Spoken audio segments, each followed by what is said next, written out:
Mae dŵr yn anhygoel pan fyddwch yn meddwl am y peth. Mae'n syrthio o'r awyr ac yn llifo tre'n tapiau mewn cylch di-ddiwedd o ddŵr sy'n ein galluogi i ail-ddefnyddio'r un dŵr drosodd a throsodd. Ac o'r awyr i'r tap, mae'n dechrau gydag un diferyn bach.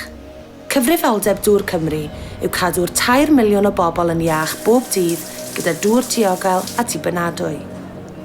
Rydym yn tynnu dŵr o'n hafonydd a'n cronfeydd cyn ei lanhau a'i gyflenwi i filiynau o gartrefi a busnesau ledled Cymru.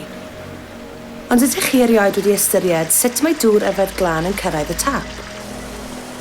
Mwyn sicrhau fod yn ddiogel i ni ei yfed, mae angen i ni lanhau 800 miliwn litr o ddŵr bob dydd. Ac mae gyd yn digwydd yn ein gwaith trin dŵr. Gelwyr rhan gyntaf y broses yn sgrinio pan fyddwn yn tynnu darnau mawr fel dail, pren a darnau o blastig. Yna mae'r dŵr yn symud i'r cam nesaf a elwyr yn dryloywi. Mae cymegau fel sylffad fferig neu alwminiwm yn cael ei ychwanegu at y dŵr yn ogystal â chywirydd pH, os oes angen fel asid sylffyrig neu galch soda sy'n adweithio gyda'r amhiredd. Pan gaiff y dŵr ei droi, mae'r cymegau'n achosi'r holl amhiredd i glymu gyda'i gilydd i ffurfio darnau trwchus o'r enw ffloc. Mae hyn yn ei wneud yn haws ei tynnu o'r dŵr. Mewn rhai gweithfeydd trin dŵr, mae'r ffloc yn sefydlogi ar y gwaelod, lle gallwn fynd ag ef i ffwrdd i gael ei drin ymhellach. Mewn gweithfeydd fel hyn, rydym yn anfon swigod mân o awyr drwy'r dŵr. Mae'r swigod o awyr yn glynu wrth y ffloc, sy'n gwneud iddo arnofio i'r arwyneb lle mae'n ffurfio crystyn trwchus. Yna, gallwn grafu'r crystyn hwn oddi ar arwyneb y dŵr a mynd ag ef i ffwrdd i gael ei drin. Weithiau, mae angen ychwanegu cymegau fel soda caustig a chalch yn ogystal ag asid sylffyrig i addasu pH y dŵr, sy'n rheoli lefel yr asid yn y dŵr. Mae'r dŵr bellach yn llifo i'r cam nesaf o'r broses lanhau a elwyr yn hidlo. Yma, rydym yn hidlo'r dŵr trwy gymysgedd o dywod o graen sy'n dal yr holl amhireddau bach.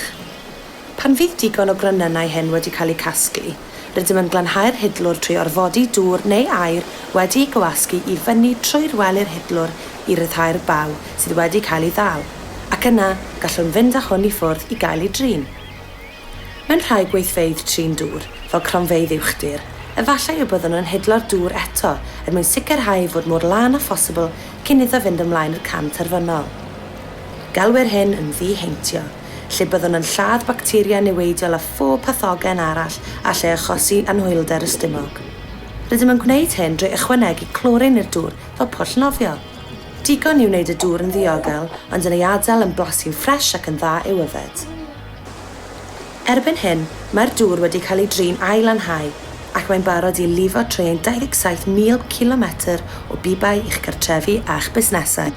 Ac i feddwl iddo ddechrau gyda diferyn bach hwnnw yn syrthio o'r awyr, wedi helpu ar hyd y ffordd gan ein timau ar draws y wlad, mwyn cael dŵr glân, diogel ar ddiwedd y tap pan fyddwn ei angen.